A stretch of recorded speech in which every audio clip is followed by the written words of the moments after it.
আসসালামু আলাইকুম বন্ধুরা, আমি সার্ভেয়ার আশিফুল হাসান। তো আজকে আমরা যে বিষয়টা নিয়ে বা যে গুরুত্বপূর্ণ বিষয়টা আলোচনা করব সেটা হচ্ছে আমাদের সবচেয়ে জনপ্রিয় ইসলাম ধর্মের প্রতিকৃত ইসলাম ধর্মের মহামনীষী মহাজ্ঞানী একজন ব্যক্তি, ওনার নাম হচ্ছে ইবনে খালদুন।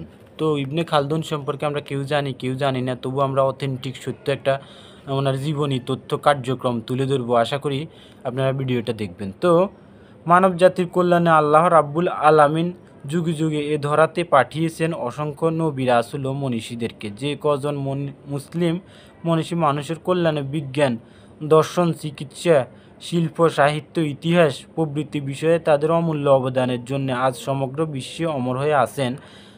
ব্যক্তিস্বার্থের জন্য যারা কখনো অন্যায় বা অসত্যের কাছে মাথা নত করেনি, যারা জ্ঞান সাধনার উদ্দেশ্যে দেশ থেকে দেশান্তরে ঘুরে বেড়িয়েছেন, ভোগবিলাসকে উপেক্ষা করে যারা সারাটা জীবন কাটিয়েছেন মানুষের কল্যাণে, যারা জালেম শাসকদের, স্বৈরা শাসকদের সমর্থন না দিয়ে কারাগারে কাটিয়েছেন মাসের পর মাস, বছরের পর বছর, তাদের মধ্যে ইবনে খালদুন অন্যতম একজন ব্যক্তি।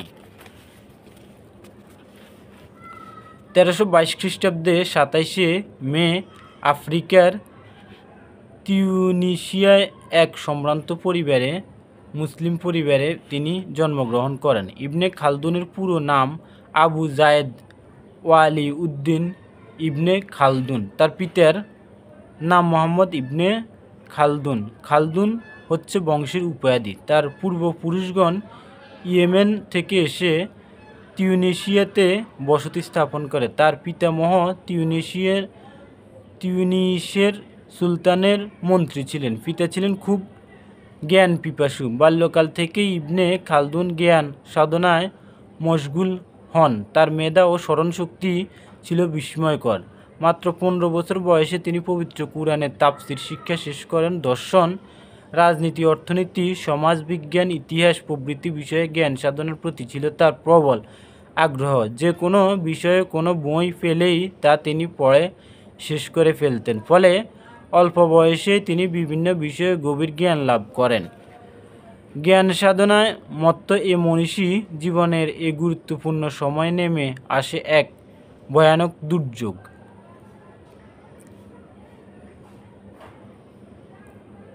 1349 খ্রিস্টাব্দে তিউনিসিয়াতে দেখা দেয় প্লেগ নামক মহামারী। এই মহামারীতে তার পিতা, মাতা, শিক্ষক, আত্মীয় স্বজন ও অনেক বন্ধুবান্ধব মারা যান। এ সময় তার বয়স ছিল মাত্র 17 থেকে 18 বছর। পিতামাতাকে হারিয়ে তিনি শোক দুঃখে মুহ্যমান হয়ে পড়েন এবং সংসারে নেমে আসে অভাব অনটন। জীবিকা নির্বাহের তাগিদে 1352 খ্রিস্টাব্দে তৎকালীন তিউনিসিয়াতে সুলতান আবু মোহাম্মদের ব্যক্তিগত সহকারী হিসেবে তিনি চাকরিতে যোগদান করেন। যেহেতু সংসারে মা বোন কেউ ছিল না, তাই 22 বছর বয়সে 1354 খ্রিস্টাব্দে তিনি বিবাহ করতে বাধ্য হন। জ্ঞান পিপাসু এ মনীষী বিবাহের পর আমোদ প্রমোদ ও ভোগবিলাসে ডুবে যাননি, বরং গভীর আগ্রহে জ্ঞান চর্চা শুরু করেন। আস্তে আস্তে সারা দেশে তার সুনাম ছড়িয়ে পড়ে। ক্রমান্বয়ে তিনি রাজনীতিতে জড়িয়ে পড়েন। চলে আসেন আন্দালুসিয়ায়। সেখানে গ্রানাডা সুলতানের অনুরোধে তিনি কেস্টিল রাজ্যে রাষ্ট্রদূত হিসেবে দায়িত্ব গ্রহণ করেন। কিছুদিন দায়িত্ব পালন করার পর 1366 খ্রিস্টাব্দে আবার চলে আসেন স্বদেশ ভূমি তিউনিসিয়াতে এবং এখানে তৎকালীন সুলতান আবু আবদুল্লাহর অনুরোধে বগি নামক রাজ্যে মন্ত্রী হিসেবে চাকরিতে যোগদান করেন। পৃথিবীর ইতিহাসে যে দেখা যায় যে প্রায় প্রত্যেক মনীষী নিজ মাতৃভূমিতে মর্যাদা পাননি, বরং নির্যাতিত, বিতাড়িত এবং ষড়যন্ত্রের শিকার হয়েছেন। ইবনে খালদুনও তাদের থেকে আলাদা নন। তিউনিসিয়ার বগি রাজ্যে তিনি বেশি দিন অবস্থান করতে পারেননি। সেখানে তিনি রাজনৈতিক ষড়যন্ত্রের শিকার হন। সুলতান আবু আবদুল্লাহকে তার ভাই আবু আব্বাস হত্যা করে রাজ্য ছিনিয়ে নেন এবং ইবনে খালদুনের বিরুদ্ধে গ্রেপ্তারি পরোয়ানা জারি করেন। তিনি কোনো উপায়ে বন্দি রাজ্যে ত্যাগ করে চলে যান তেলেমসিন রাজ্যে, যা মরক্কোর একটি ক্ষুদ্র রাজ্য ছিল। মরক্কো সুলতান আব্দুল আজিজ ইবনে আল হাসান এ ক্ষুদ্র রাজ্যটি দখল করে নিলে তিনি সুলতানের হাতে বন্দী হন। সুলতান ইবনে খালদুনের জ্ঞান প্রতিভা মুগ্ধ হয়ে তাকে মুক্তিদানের আদেশ দেন। তখন প্রায় অধিকাংশ দেশে রাজনৈতিক অস্থিরতা ও যুদ্ধবিগ্রহ লেগেই থাকত।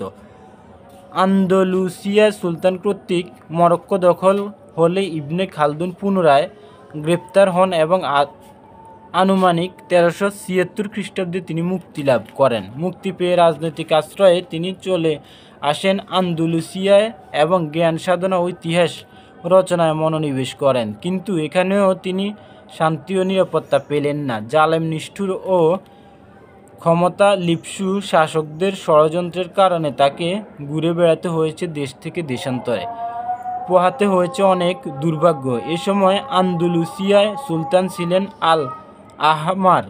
তিনি ইবনে খালদুনকে খুব সম্মান দিয়েছিলেন, কিন্তু এ সময় মরক্কোর নতুন আমির ইবনে খালদুনকে গ্রেপ্তার করার জন্য লোক পাঠালে ইবনে খালদুন আন্দালুসিয়া ত্যাগ করে চলে যান উত্তর আফ্রিকায়।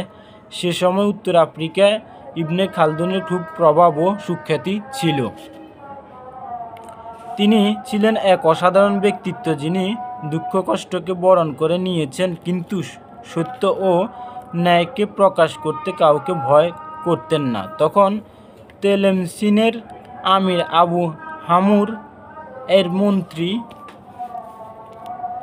ছিলেন তার ভাই ইয়াহিয়া। তিনি এখানে সর্বসাধারণ, বিশেষ করে গরিব ও সমাজের নির্যাতিত ও নিপীড়িত মানুষের সাথে মেলামেশা করতে লাগলেন। ক্রমে ক্রমে ইবনে খালদুন মানব সেবা, প্রতিভা ও আদর্শে মুগ্ধ হয়ে জনগণ তার ভক্ত হতে লাগলো এবং তার নিকট তাদের বিভিন্ন অভাব অভিযোগের কথা প্রকাশ করতে শুরু করল। আমির আবু হামু ভাবলেন, জনগণ যেভাবে তার দিকে আকৃষ্ট হচ্ছে তাতে দেশে যে কোনো সময় বিশৃঙ্খলা সৃষ্টি হতে পারে। তাই আমির আবু হামু ষড়যন্ত্রমূলকভাবে ইবনে খালদুনের বিরুদ্ধে প্রজা বিদ্রোহের অভিযোগ উত্থাপন করেন। এতে ইবনে খালদুন তেলেমসিন ত্যাগ করে আবু আরিফ প্রদেশে চলে যান এবং শান্তিতে বসবাস শুরু করেন।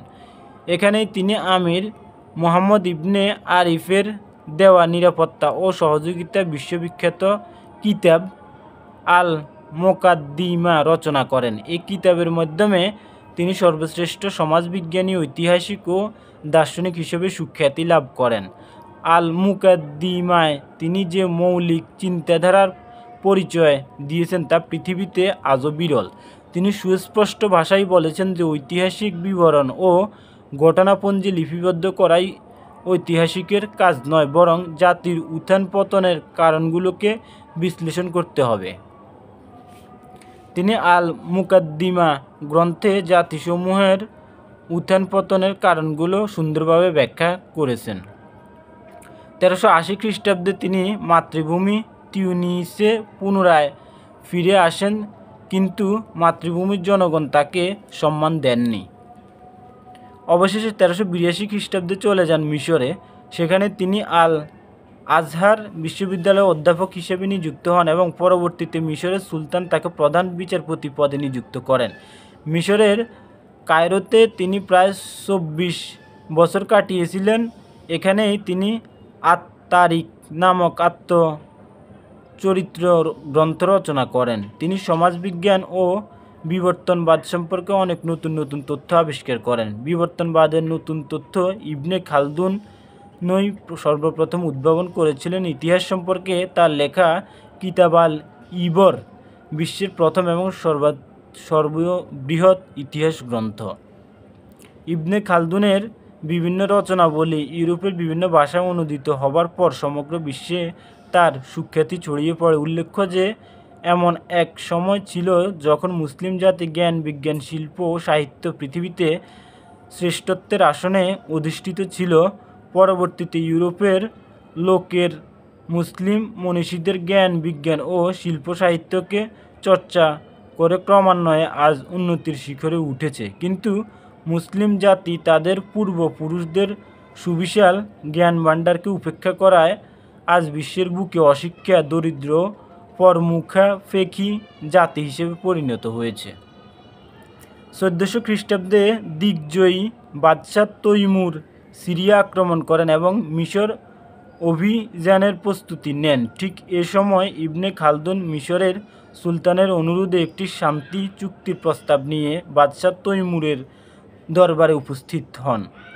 দীর্ঘ আলোচনার পর বাদশাহ তৈমুর ইবনে খালদুনের জ্ঞান, বুদ্ধি ও প্রতিভার মুগ্ধ হয়ে তার শান্তি প্রস্তাব মেনে নেন। তৈমুর তার মিশর অভিযান স্থগিত ঘোষণা করেন। এভাবেই ইবনে খালদুন তার জ্ঞান ও প্রতিভা দিয়ে একটি অনিবার্য সংঘাত থেকে দেশ ও জাতিকে রক্ষা করলেন। বাদশাহ তৈমুরের বিশেষ অনুরোধে ইবনে খালদুন দামেস্কে কিছুদিন অবস্থান করেন। এরপর ফিরে আসেন মিশরে। মিশরে এই বিখ্যাত মনীষী 1406 খ্রিস্টাব্দে ইন্তেকাল করেন। এই মনীষী মুসলিম জাতির জন্য যে জ্ঞান রেখে গেছেন তা ইতিহাসে চিরকাল অমর হয়ে থাকবে। তো ওনার একটা বিখ্যাত বাণী আছে, সেটা এখন আমি বলবো। সেটা হচ্ছে, একজন বিদ্যাহীনের বিনয়ী স্বভাব অহংকারী বিদ্বানের চাইতেও প্রশংসনীয়। ইবনে খালদুন। তো বন্ধুরা, আজকে আমরা জেনেছি ইবনে খালদুন আমাদের মুসলিম ধর্মের একজন মহাজ্ঞানী, মহামনীষী, এবং তিনি আমাদেরকে আদর্শ শিখিয়ে গেছেন। তিনি নিজের আদর্শ পৃথিবীতে রেখে গেছেন। আমরা যেন ওনার আদর্শ অনুসারে পথ চলতে পারি, এই আশা করি সবার কাছে। তো ভিডিওটা যদি ভালো লাগে তাহলে অবশ্যই আমার চ্যানেলটা সাবস্ক্রাইব করবেন। আমি আরও নতুন নতুন ভিডিও দিব। সবাইকে ধন্যবাদ। আল্লাহ হাফেজ। সার্ভেয়ার আশিফুল হাসান।